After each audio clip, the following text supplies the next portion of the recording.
Hello and welcome to Modelling Misadventures, and I'm really excited today because I'm going to start a new project.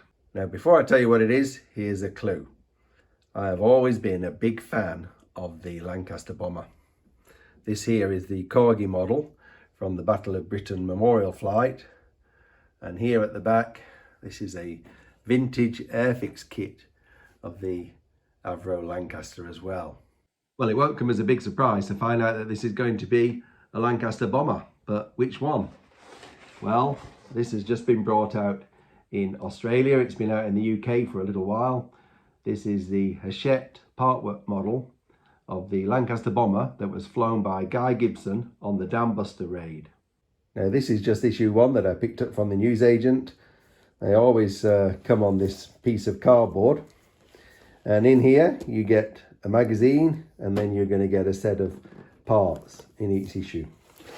And on the back here it shows you what the model is going to be like, and it does actually have a lot of great features like interior lights, gunfire effects, working landing gear that goes up and down, motors that turn, and it comes on quite an interesting display stand that is actually a model of the Mona Dam.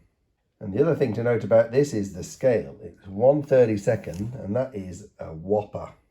Now, as usual with these subscription Partworks, you get a magazine, and this always has the instructions for building it.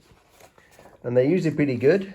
This one, you can see, is no exception. Loads of detailed photographs, step-by-step instructions, and they're usually not very hard to build. And then there's usually some more information in the rest of the magazine about the thing that you're actually building. So the Lancaster here, Guy Gibson, and how the plane was developed. So magazines are usually pretty good, and in each issue you'll just get a set of parts, and you can see we've got a propeller here and a bit of the front nose section and an electric motor. So these are the first set of parts, and as usual with these kits, they are actually very nice. That's in a framework. That's made of plastic. This is made of metal. It's got all the panel lines and rivets on, even a bit of writing on there.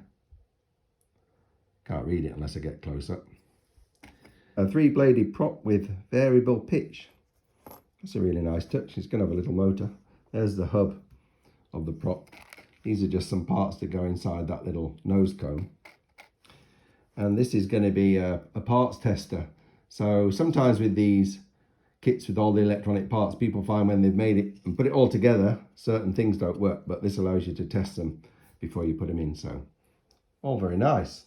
Now the first job here is to put 3 little boxes on the side of that nose cone, switch boxes and the like. You just super glue them in.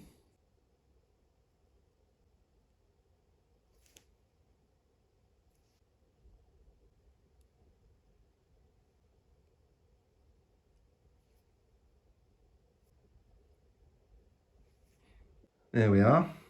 I might end up doing a bit of weathering on this just to make it look a bit more realistic. And we've got a little window to go in here, and it says to use super glue. I'm going to stay clear of that because it'll probably fog. Just going to use some canopy glue.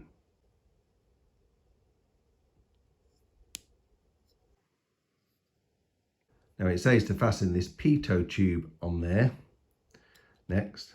There's no way I'm going to do that. That'll definitely get broken off as it's being built. That's going to go on at the end. Right, next the propeller, and these are good. These are little frames to hold the blades in at the right angle when you're assembling it. You get 3 of them. Now this propeller hub here, it's got a little tiny cog that goes in the centre of it, like that. And the blades then fit in here and engage with it. This is lovely.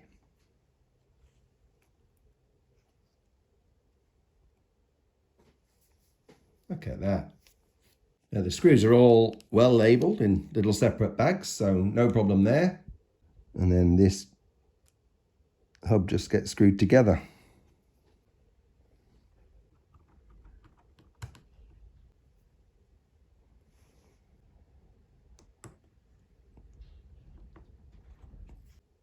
Nice spinner.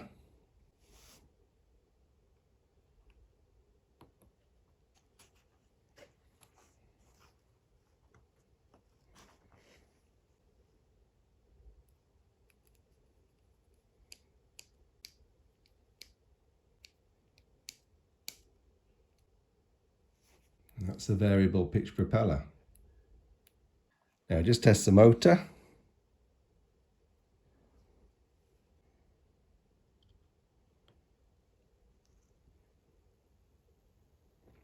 Lovely.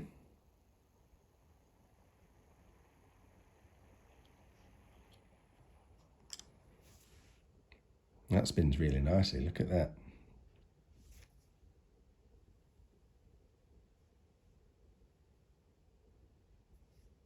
And those are all the parts from part 1.